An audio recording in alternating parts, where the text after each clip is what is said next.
Thank you very much, Matteo. Jane, I think it would be only fair for me to let you make a comment on behalf of the internationals, on behalf of the international schools and private schools. And so we were also in that circumstance where a disaster came and preparation was, we had to learn on the go. For international schools, we were able largely to transit learning to virtual learning platforms. It was not perfect in the beginning, but at least we had a short holiday to try and get something together.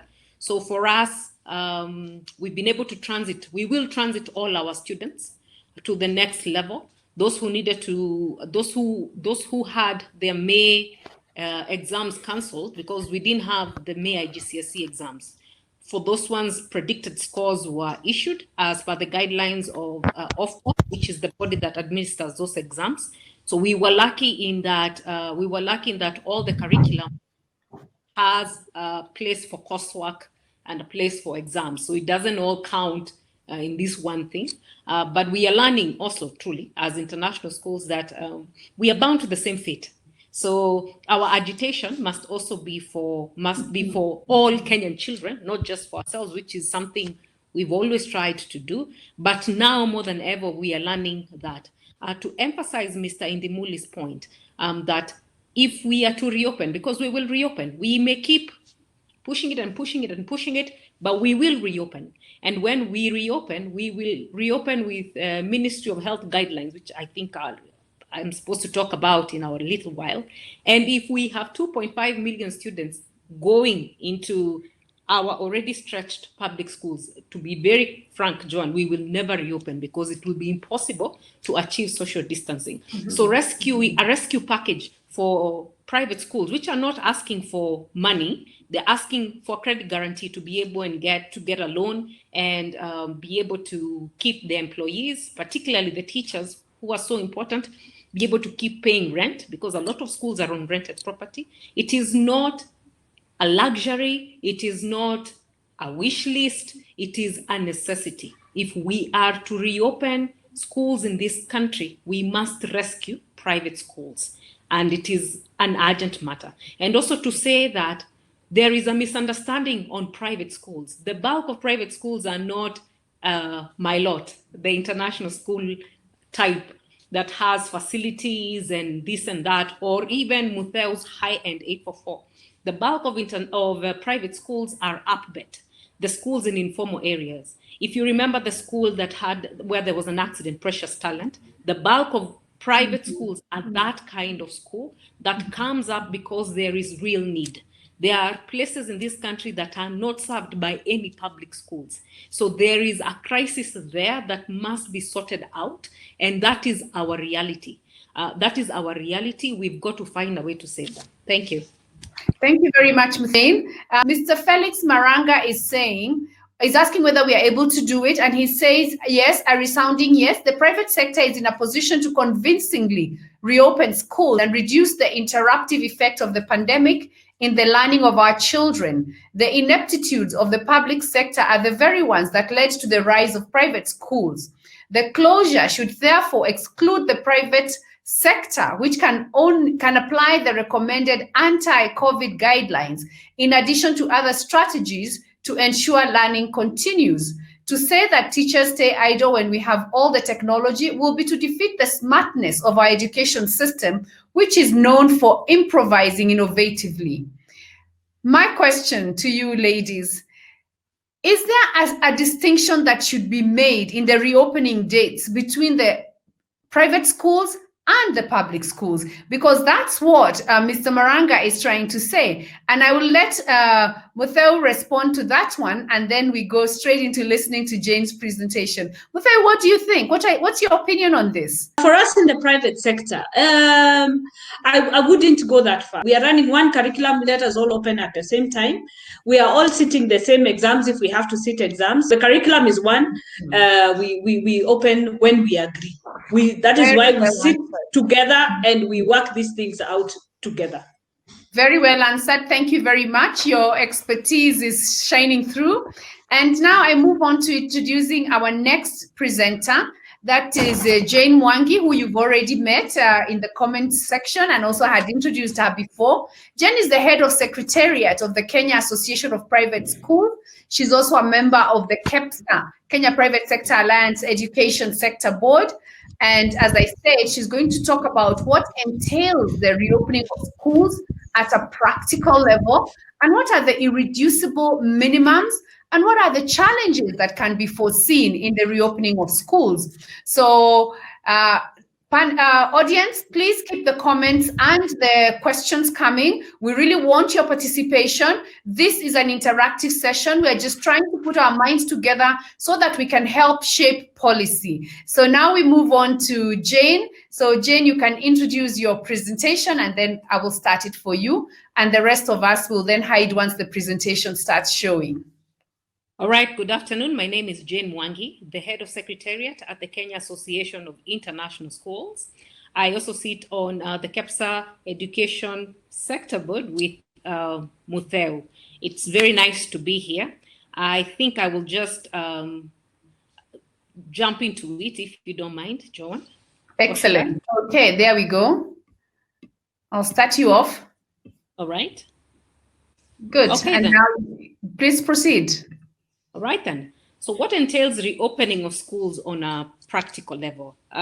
We've seen the thing that comes to mind is the pictures that have been going around of children in small transparent cubicles in China, of children in those bubble type, I don't know what to call them, bubble type balls to achieve social distancing, the pictures of children sitting on marked X's while on a playground, so that they do not pass the virus to each other. So that is what comes to mind.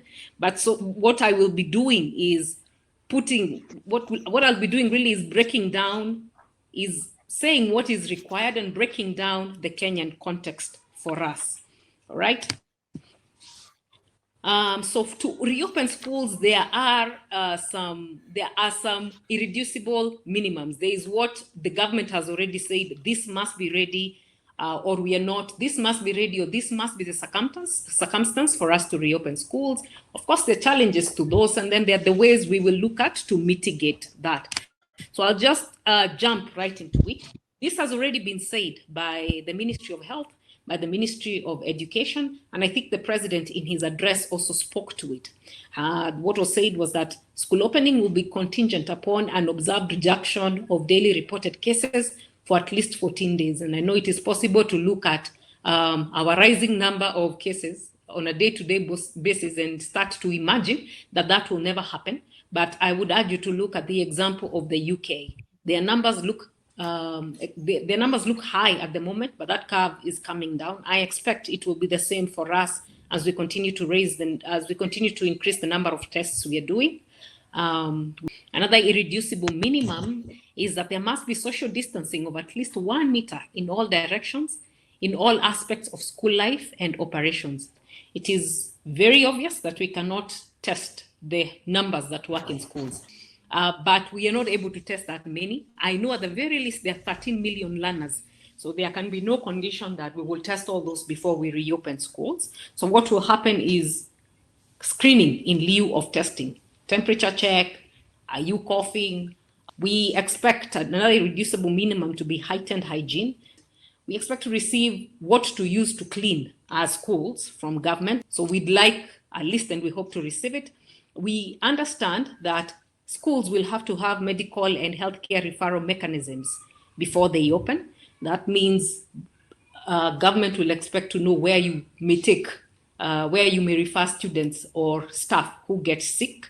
There's a need for psychosocial support. This cannot be overemphasized. We will be dealing with children who have gone through trauma in this period. A lot of them are living with people who abuse them. A lot of them are going without basic needs. We will be welcoming back parents too who have gone through life-changing, life-altering circumstances in the form of loss of income, maybe altering their lifestyle and so on and so forth. We'll be dealing with teachers who have to come to school and they will transform into frontline workers because they'll have to deal with children who may pass the virus on to them and they pass it on to their families, So there'll be an elevated need for psychosocial support. We expect that communication to our communities will be expected of us as educators. In fact, I think part of and this is now a personal opinion, part of the reason the messaging for COVID is seems to go in one way in people's ears and go out the other way is because in this country, people are conditioned to listen to educators and to churches. And then we expect that we will have to be our brother's keepers. I think it is safe to say we have entered the Ubuntu stroke socialism phase of this pandemic, where you are your brother's keeper. So what are these irreducible minimums? I have spoken to some of them. There will be requirements on infrastructure, there will be public health measures. Now, in terms of infrastructure, I have said that we will need at least 1 meter social distancing in all directions. And this has to be done before we reopen. The challenge in that is that we are in a country where our public schools are stretched, particularly in the urban areas. I will pick one example because it is public knowledge. Olympic Primary at the moment, before COVID, had 5,000 students. Olympic Primary has no additional land. If we are to say that we will social distance, every child must be 1 meter away from the other child and the teachers and the teacher who's teaching. It would mean that a class that usually holds 100 to 150 students in Olympic can only hold 20 students. So that irreducible minimum almost makes it impossible to reopen some schools. Now, for public health measures, Motheo alluded to the fact that some schools are being used as quarantine centers. So it would mean that the people who are there doing quarantine must be exited, and then the school must be deep cleaned and fumigated and so on and so forth. As you think about this, please remember that as our infection rate goes up, there may be more need for those type of facilities. If they reopen school and the infection spikes, where do you put up quarantine centers and so on and so forth? I'm happy to announce that, I'm happy to note that there is now a home care policy. In terms of if you contract the disease, it can be managed from home. And then the usual screening with the thermometers and so on and so forth. So we'd have to ensure that that is present and available in every school. This is the first time as a country, as Motheo said, we have dealt with a pandemic of this nature.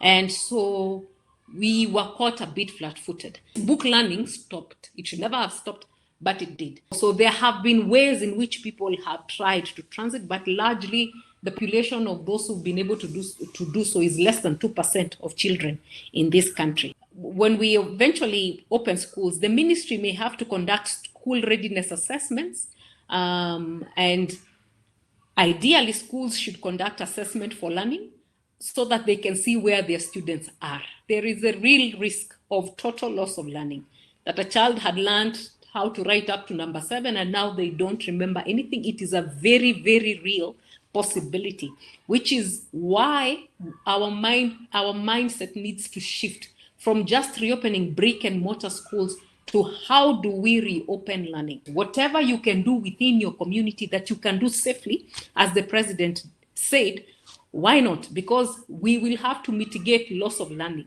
And we all know it may look easy, but it may not be the easiest thing at all. And the problem is that this loss of learning is not uniform. It will be different for different students. Schools will have to do risk assessments based on their unique circumstances and develop their own rules to get along. This we will have to do it. In fact, I hope we've all begun to do it. Okay. Now, for psychosocial support, we understand that in Kenya, this profession is, and I think the Psychologists and Psychotherapists Act, and there is a board and so on and so forth. Maybe 4 months ago, it was almost illegal for anybody else to offer counseling services if you were not registered by the board. However, what I've seen is that KICD introduced the guidance and counseling into the syllabus, and so it is possible for guidance and counseling teachers to offer this. However, you can prepare your guidance and counseling teachers for the storm that is about to come, start. Please start. As international schools, we have come together. We do have something called the Child Protection and Advocacy Network, and it is really just a resource for practitioners to talk, psychotherapists, counselors, and so on and so forth, to come and talk and help us guide our children. We all need a place to ventilate. We all need a place to talk. And so I would urge you to do that. If at all you're here and you'd like, and you run a school and you'd like to participate, please reach out. Please reach out. I hope there's a way that the organizer, Happy Place, can share our contacts. So what we will have to find a way to provide psychosocial support, and that will be an irreducible minimum because of what children will have gone through. If the other thing that we'll have to offer is a spiritual support, because people need it. It is helpful, right? We will be expected to communicate to our constituencies as educators. It will be upon us to communicate to our parents, to our teachers, and to everybody else. It will be us to develop handbooks for COVID-19 management.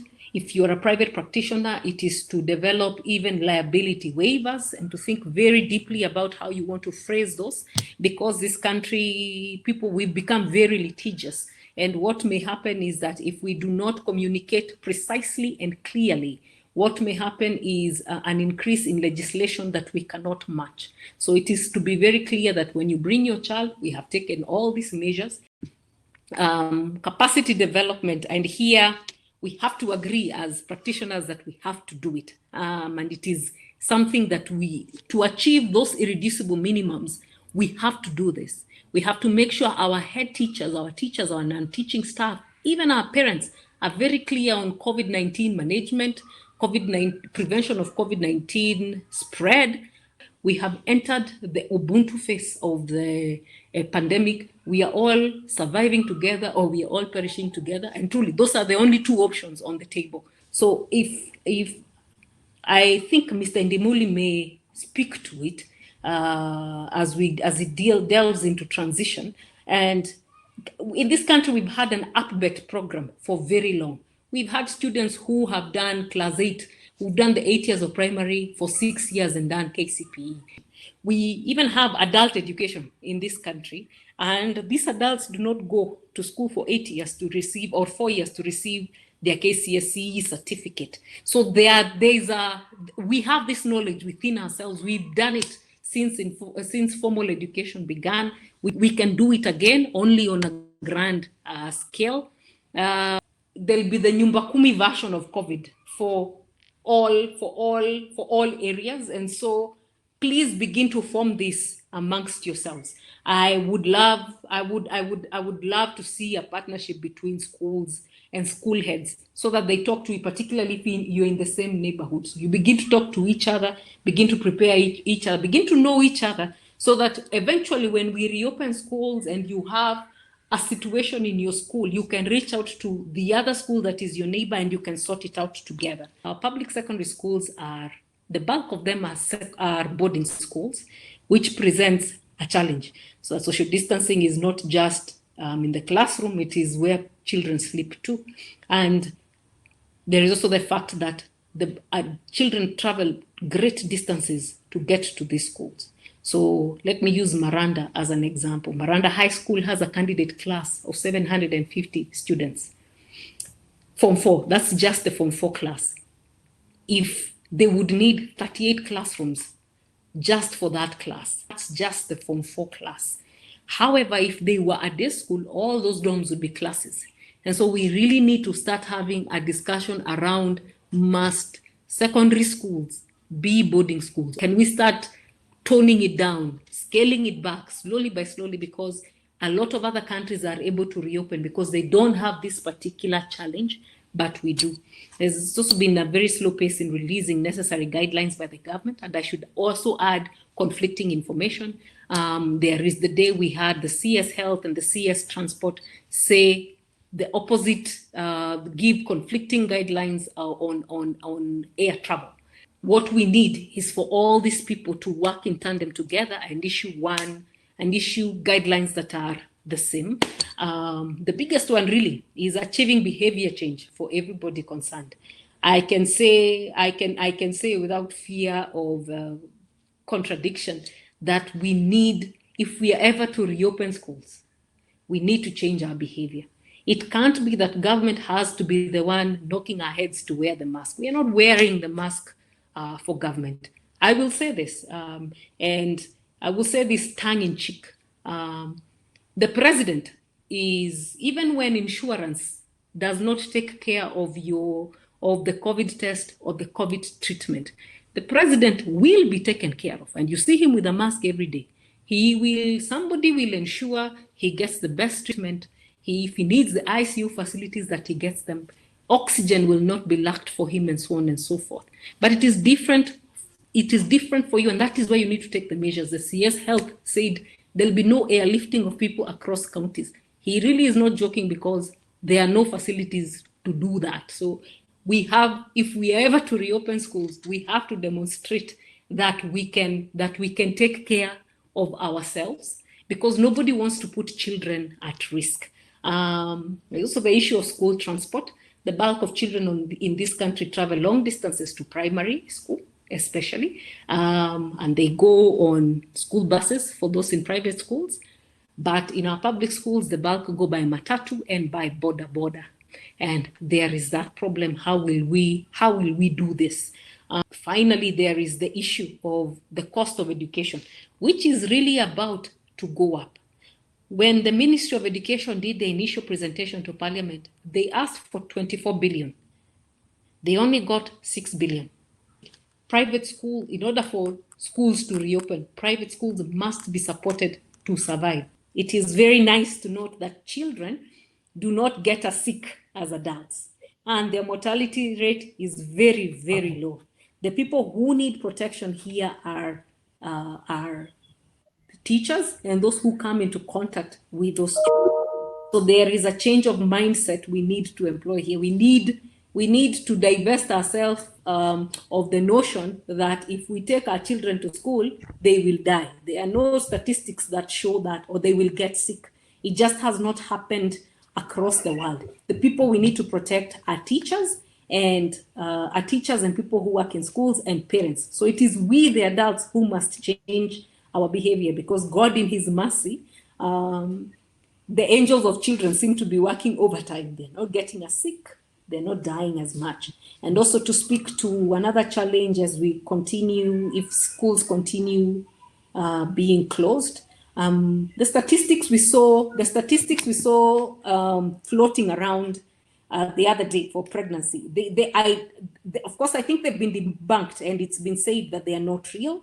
Between July 2016 and June 2017, and there was no pandemic then, it was just a normal running year in Kenya, 378,397 teenage pregnancies were reported in girls between the ages of 10 to 19. Now, of that number, 28,932 were of children aged 10 to 14.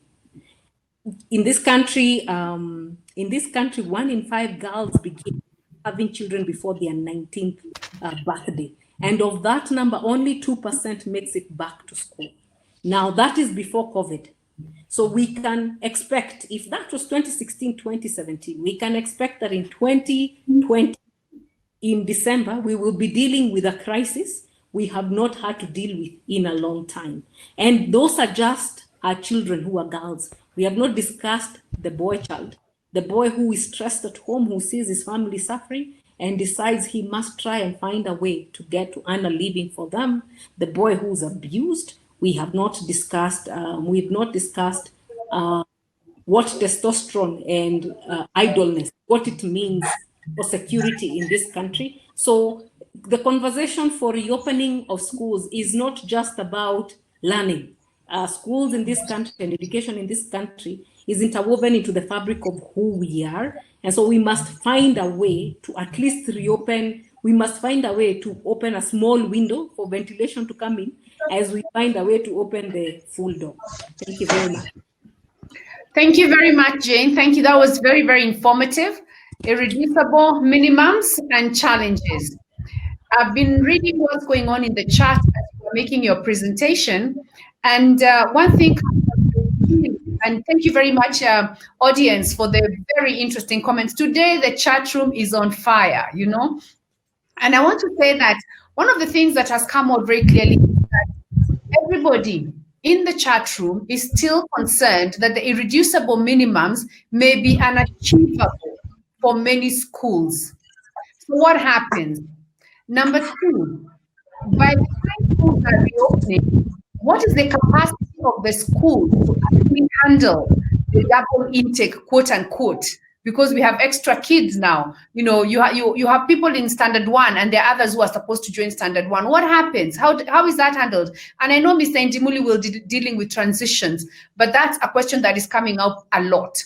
Another issue that has come up is, what is the role of private sector schools, private schools, and international schools at that, in ensuring that they flatten this curve? You've talked a lot about Ubuntu. So why aren't these international schools providing the tools that they are currently using for their students to become tools that can also be used by the public schools? I mean, is business coming ahead of the social need? Is there a room for the international schools and the private schools to actually take a lead on this, as opposed to keeping on asking the government for assistance? I can see, Jane, you're smiling. Yes, you've got very interesting questions. So basically, flattening the inequality in the education sector. If the numbers keep climbing, what are the scenarios?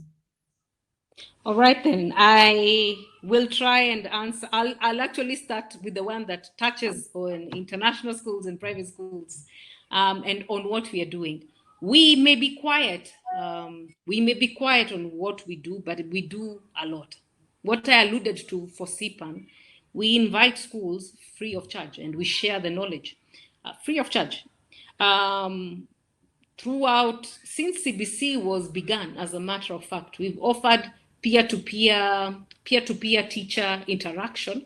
There are those who've taken it up, there are those who have not. The problem with teachers in public schools is that their scheme of services with TSC. And so there are some things that TSC has to do in order for that to function better. As to the online platforms and our learnings, I myself have published a lot of them. What we are doing as international schools is literally a free pilot for the country. And I promise you, we are sharing all the mistakes, because it's a journey. We are sharing all the things we are learning, and we will continue to do so. And this is knowledge we are putting out there, and we are not charging anything. Every protocol I have developed, Mr. Ndimuli there and Mutheu there, they have them all. It is not, like I said, we entered the Ubuntu phase of this pandemic a long time ago. Nobody here is going at it alone, and that's just what we've done. Of course, in terms of capacity, we will try to do more as much as we are allowed, to do. Now, about the irreducible minimums and their achievability, of course, when we look at ourselves, it is when you look at those statistics and when you look at the situation, it is entirely possible to throw in the towel and say it is impossible. But we have to remember, and I say this with deep respect, we are not unique. The entire world is going through this pandemic. Countries that do worse than Kenya are going through this pandemic. South Africa, which is our neighbor down there, is going through this pandemic. Their schools are open. They are simply doing the best they can. We take personal responsibility, we wear these masks, we sanitize as much as possible, and then we can find a way to reopen schools. But the thing here is to admit we are not unique. And I will say this, and I will say it truly. And the president said that parents do not want schools to open. He was not kidding. Polls were done. 95% of parents at the time did not want schools to open. And it is only because perhaps we had not been clear enough in what it means to keep schools closed. So we need, this is again, the Ubuntu phase of this pandemic. We all have to accept that COVID is going nowhere and work within it.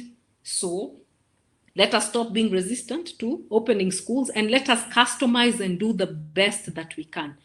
We can explore this, but it will also mean that our I can't find the correct word for it. Let me see. I'll just say it, that our nonsense as Kenyans needs to end. So that if there is a shift system, and in Olympic primary, 16 Luo children are excluded on that day, we don't make it a tribal issue.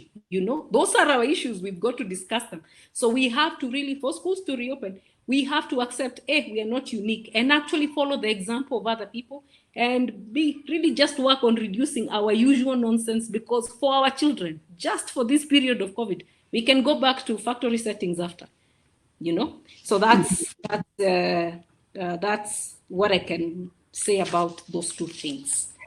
Okay, thank you very much, Jane. I'm going to ask you a question that I think really applies to all of us. What prevents the information and the knowledge that is readily available globally on e-learning and blended learning from being adopted by our government, such that the Ministry of Education actually cascades it down to every school, such that there's a possibility of every child getting access to education, whether it is through a computer, a TV, a radio, a mobile phone? It doesn't matter which, but all children should continue learning. What is preventing that from coming up? Kenya is known for technology. We are we actually are the Silicon Savannah. So why are we not picking this up quickly? Is there a vested interest? Is there an interest in people still publishing these hardcover books, still having big infrastructure? Is there resistance from the educators because there's an investment in the physical infrastructure? What is preventing us from moving as fast as we should? Because shouldn't we see COVID as an enabler that allows us to actually shift paradigms? My question. That is, it's a two-edged knife. Let me put it this way. We have always had radio lessons. I remember them in my youth. They were there, they are there, they continue to be there. In fact, some of the lead radio lesson teachers are some of the best teachers in the private sector. Some of the people who craft those lessons are some of the best renowned authors in the publishing sector. Why is it that the children in the middle class do not know that they are radio lessons? It's because schools have stopped using them. Simply because of that. It's just as simple as that. In years back, these lessons were used as resources in class lessons. At one point in the 90s, the government even had the radio lessons beamed from satellite, and schools had to get a satellite radio to receive these radio lessons. So it's not like they are not there. I think it is just that, can I just use the same word we've used, learning loss? We've forgotten these resources are there and free of charge and available for our use. We've just forgotten as a system. I'd like to hear. Sorry to interrupt, but whose responsibility is it to ensure that every child across Kenya is aware that these learning resources exist? Because this is the gap that private schools have taken, and the kids who are most vulnerable are not benefiting from this kind of resources. Absolutely. But I'll let Muthau finish first. Jane has talked about Ubuntu and how we have collectively failed. Even the fact that we in Nairobi don't seem to know that there are lessons on TV, that there are lessons online free of charge, run by KICD, is problematic. That everybody should be knowing. Most Nairobians of a certain caliber just know that there is an edu channel on DSTV. They don't know that there is a similar channel for Kenyan content. So it's a collective forgetfulness that we have. And this, I have said this, Jenna said this, we have been caught flat-footed. And this is the thing that we need to apologize as a sector for. These things have been there.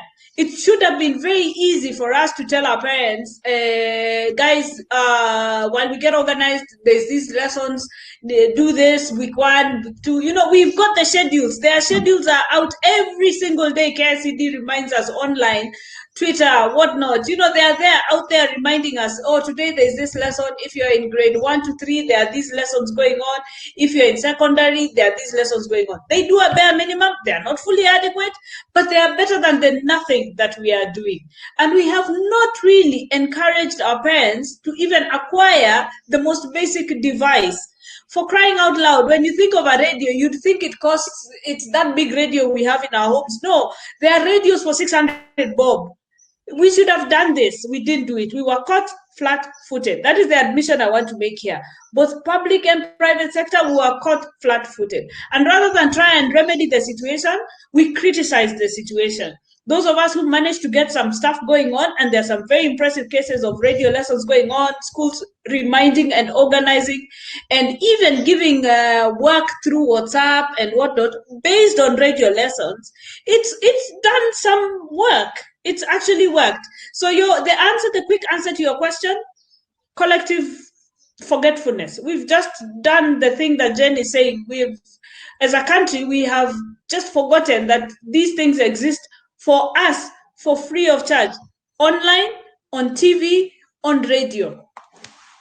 Thank you very much. And I'm now going to launch our poll because it's time we got our audience to talk back. We've been doing a lot of talking. So I will ask our audience to please respond to my question. How important is it for families to have values and pass them on to their children?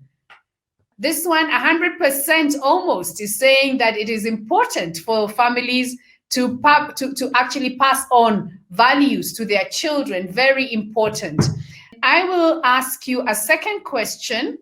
And the second question, okay, does your family have values that are passed on to children? It's easy to say, yes, every child should get the values, but does your family have values that are passed on to children? Okay, once again, almost 100% is 92% have got values that are passed on to children. 1% no, 3% are planning to, and 1% don't know. My last question, it asks, which of these values are most important for children? Value for oneself, that is self-worth and positive self-esteem. Value for others, trying to understand how others think and feel. Independence, curiosity and critical thinking, emotional development and self-expression, self-discipline, social dynamics, generosity, gratitude. Essentially, we want to know what are your values and what are the values that you think you really must pass on to your children. Okay, so on this poll, the results are out. And actually, value for oneself, self-worth and positive self-esteem has trumped at 35%. Emotional development and self-expression at 14%. Honesty at 12%. I'm very happy to see that because we've been talking about honesty, integrity, these values that matter to us, and self-discipline at 14%. So out of all these parameters, the one that has actually been selected by ourselves as the most important, as a value for our children, is value, self-esteem for the child. And then after that, emotional development and self-expression, self-discipline, and honesty.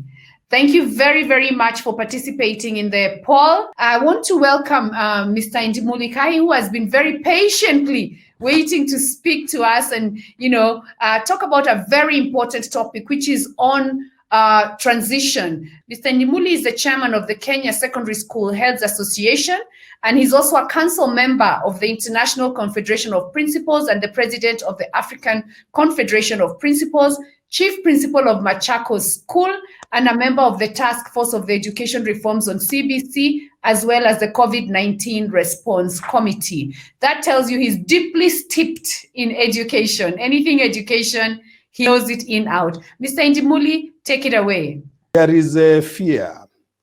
First, the fear to use technology by many of our teachers. Fear to invest in technology by government. They start off something and they leave it halfway before they ensure that this is grown to full blown. We look at the laptop project for class 1 when it was given. Beyond that, nothing has been done.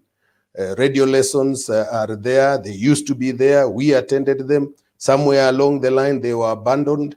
Today, they are there, but they are not being used because of the high stake we have put in examinations. So people look at radio lessons as a waste of time because it will take longer. So there's a lot of fear. It's something we shall discuss later. The question of transition in Kenya. This is the animal in the house following the pandemic that we've had. In Kenya, transition is by age and not by examinations. If you look at the end of term exams that we do, end of year exams that we do, really are just to help the children or the teachers know how well the children have understood whatever they have been teaching. In our country, we are not like any other countries where they can sit the exams, and after that, universities also offer university entry exams. Our country does not have that. And that is why the Form 4 examination becomes fully a very high stake examination. And that is why, as we think of transition, there are key questions that we must be asking ourselves. If online format is used, how fair access, how can you ensure fair access for all students? What guarantee is there that students in remote or rural areas, or those that are disabled, and I would hasten to say many times when we are discussing issues of education, we tend to forget children with a disability and how whatever decisions we are making is going to affect them. So how sure are we that when we are doing online format, they are also going to be taken care of? Knowing very well the kind of stake we put on our examinations. Knowing very well that we are coming also from a situation where exam malpractice has been at its high, and it's only now that we are trying to ensure integrity in the exams is there. So within this system, there are challenges. If exams are replaced with teacher-provided grades, what resources do we need to be delivered to the teachers to ensure accurate and fair assessment, and even effective communication of what students know and what students can do, particularly in the context of distance learning?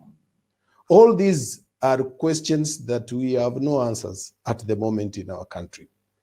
Kenya National Examination Council has not been able to develop tools that can be used for continuous assessment for the 844 system. Tools that teachers can pick and use those tools to come up with a standardized assessment whose results can be used to inform placement and transition. Competencies that are taught, you move with the pace of the child.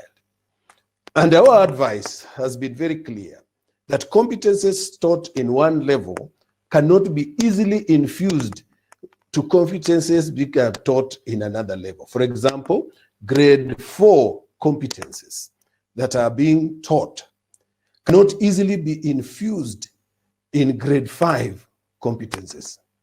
Then there was a bigger challenging of issues of equating of certificates, which are syllabus content based rather than grades.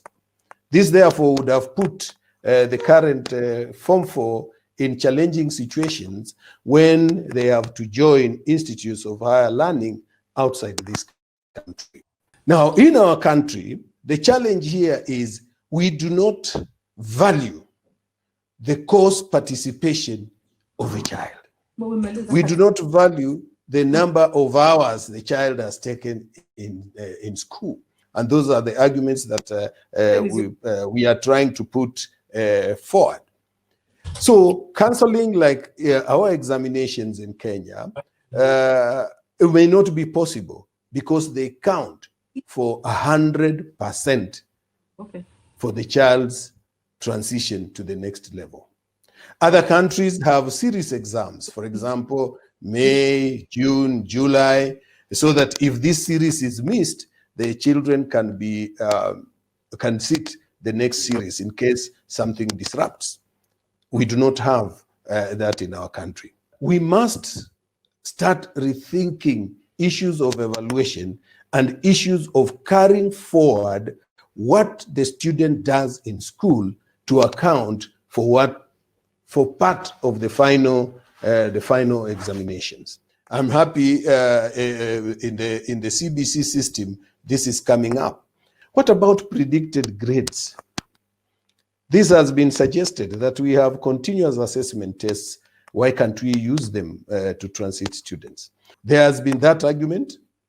Our continuous assessment tests are not standardized. We do not have tools that Kenya National Examination Council has developed for that process in the current 844 system. So each school develops its own continuous assessment test and grades it. This, if marks are asked, they will definitely be subjective. You can be rest assured that the kind of marks you are going to see will not be the actual marks that are in the school records because of the high stakes we have put in these national examinations. So transitioning without the exams in the current 844 system becomes a challenge. Now, what can we do as a country? One, we need to rearrange the syllabus. And we pick the format of the alternative provision of basic education and training, ABET, where a program for 7 years in primary or 4 years in secondary is congested. So that we have 6 years for primary, they do 6 years and sit the KCPE exam. Those in secondary, they have 2 or 3 years work, then they sit their KCSE. For example, Form 1 work infused across board so that in the period of 4 years, that work that was remaining in Form 1 would have been covered. Those in Form 2, for the remaining 3 years, 2 years they'll have in Form 3 and in Form 4, that work that was remaining could be covered, and so on. But the curriculum advisors said that would be very difficult, and especially when it comes to the CBC. But that was one way in which we would think around it and see how well these students could be transited without having to repeat a class. Number 2, we need now to look at the examination classes. And as we think of reopening our tertiary institutions, the universities and the technical training institutions, we also see how to recall the final year classes, the Form 4 and the Class 8, so that we can continue from where we stopped, be able to finish the exams, finish the 2 terms, and finally sit the exams to allow them to proceed to the next level. And again, thinking of what UNESCO and UNICEF have said, that the longer the children stay at home, the more difficult it will be getting them back to school. So we need to start also asking ourselves, is boarding schools still an idea that we must continue having in our country? And if we need to be designed, should we have areas where we have regional boarding schools that people within a given region would go to? We can do it today in Kenya. Even the day schools. We are seeing situations where today students have to travel across towns, especially in urban areas, using public means. And we now know the challenge of using public means. The question that we want to start asking ourselves, that shouldn't we now start looking at zoning of schools? In other countries, if you want to take your child to a school A, then you must be staying in an estate within a certain radius. What is the concept of day schooling? Should it be a school where I can drive to, or a school I can walk to? Those are the questions that we must start asking ourselves today. Because now the question we have is, once we reopen, how are we going to ferry students from one estate to another across town, with the challenges of social distancing, even in public means? Those schools that are able to ferry their children, how many trips are they going to do? I'm aware the Ministry of Education has been taking data on number of vehicles and buses that various schools have, so that they can use maybe that to map out how they can transport the children. But that still will be a challenge. So we need a national discussion in these two areas. As we mitigate the current COVID-19, this national discussion would be giving us solutions on any other interruptions and shocks that may come into the education sector. When the students come back to school at whatever time, we must think of extra student support. This will be needed. They must start training now teachers in charge of guidance and counseling departments. Number two, we need to prioritize the well-being of everybody. We are talking, and Madam Mudeu and Jane have talked about the masks. This is the time government should be ensuring that masks, because they have said they are going to provide them, that masks are actually being delivered in schools. And because we said that we must take care of all Kenyan children, not looking at which school they are going to. So we are talking about very many schools. It will take months to supply these masks. This is the time to start delivering them. We are also saying that we must a lot of gratitude towards the teachers.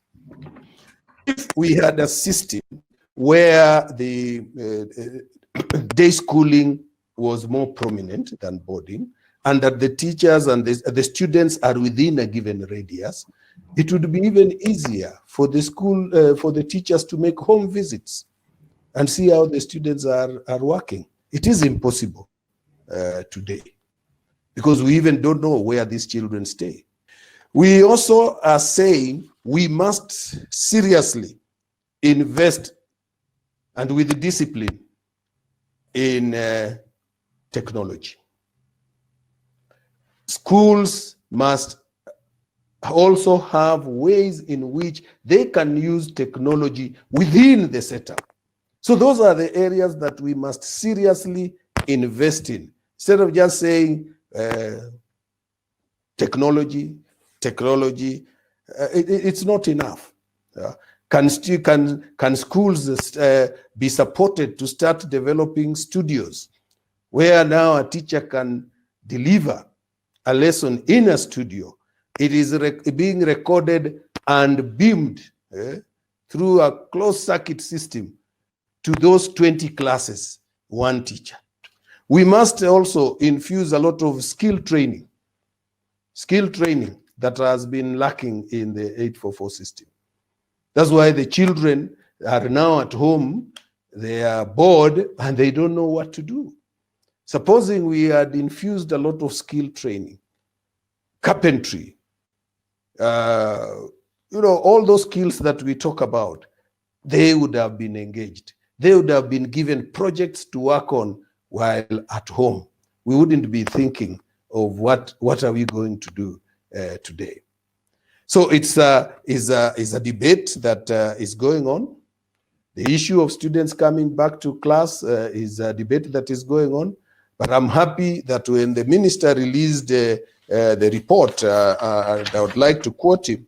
Towards the end, he said that all the decisions that were made here with the stakeholders regarding reopening of learning institutions may change as informed by reports from the Ministry of Health, prevailing circumstances, and increased knowledge on COVID-19.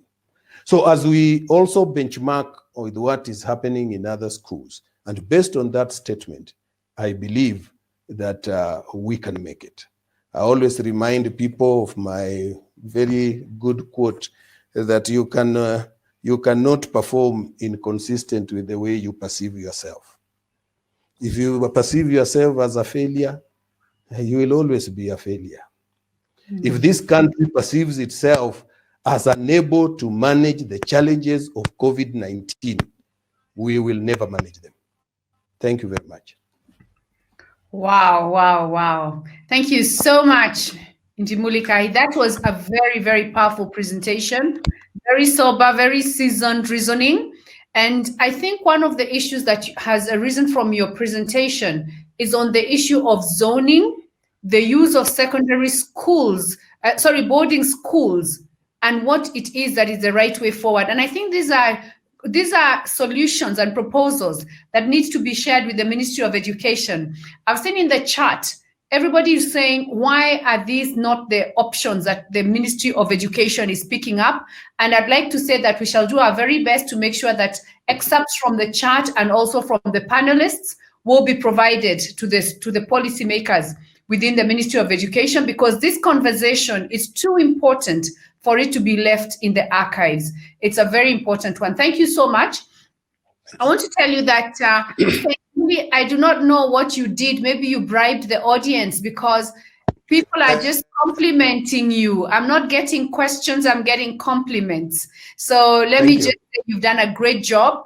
And also on the against the background that had and the foundation that had been laid by Jane and also by Mutheu, I think your presentation now, sits very well, because we are all talking from the same page. As we wrap up, I think what I would say is the issue of Ministry of Education and our liaison with them, which I have confirmed. The second thing is KICD capability. We had a webinar where we had representation from Mr. Kamotho from KICD, and I want to let the audience know that I have absolute confidence in KICD based on the presentation that was made. It's just a matter of us knowing what they are doing. They actually do not amplify what they're doing, but they're doing great stuff. And we did make the recommendation that they need to amplify their voice. Otherwise, we would not be asking these kind of questions. There's need for leapfrogging the education curriculum conversation, the modalities of rolling out education in Kenya. There's a desperate need to move ahead of the times. We cannot wait to grow slowly. So we need unusual options to be applied that will get our country ahead of other nations. We cannot sit and just wait to copy paste others. Our situation is unique, with a great diversity of resources or lack of resources in some areas, and those challenges have to be met individually. As we do all this, my closing remark would be to say that as we work for education, we must plan for the worst, but we must always hope for the best. That way we will be ahead. Now, I'd like to say that on the 30th of this month, we are going to hold another webinar, which is actually a very unique webinar, because all along we talk as the stakeholders, but we never invite the children. So the webinar on the 30th of July is going to be an honest conversation on the influences of our children's character and values. That was why we asked the questions we did, because we believe that no matter what you do, if you don't teach children your values, and they do not acquire the kind of practical skills Mr. Ndimuli is talking about, how to slaughter a chicken, carpentry, weaving, basket making, cooking, all this manner of skills that could hold them instead into the future. It is also important. So please have your children ready to come and join with you. Let's have the parents, the teachers, and the children, and we shall have a very, very, very honest conversation. We actually want the children to tell us what we have failed them in, and it will be a very interesting one for us as the adults in the room to listen to. So I want to come to a close. And as I close, please let me thank my panel very, very much. We've never had a session go this long. And I want to say that it was absolutely interesting. I also want to thank my audience, especially. We are at 115 at 2 hours and 6 minutes. So that should say that this audience is really interested in this topic. I thank you very, very much for joining, for your active participation, for the insights you have shared on the chat. As I said, we shall transcribe them and we're going to share them with the Ministry of Education and all other stakeholders. Please join us on the 30th. And even after this, feel free to comment and to share with us any other information that you have, because at all times, we want to listen and we want to find the way forward for education. You can always reach my happy place. I'm going to now see how I move us. Maybe we close our, please, let's hide ourselves. Yes, exactly. Thank you very much, Jane. You can see where we are. Follow my happy place, and at all times, we will respond to your communication. Thank you very, very much. And with that, I bid you goodbye. I ask you to please stay safe, take care, God bless, and see you on 30th July, same place, same time, from my happy place. Goodbye.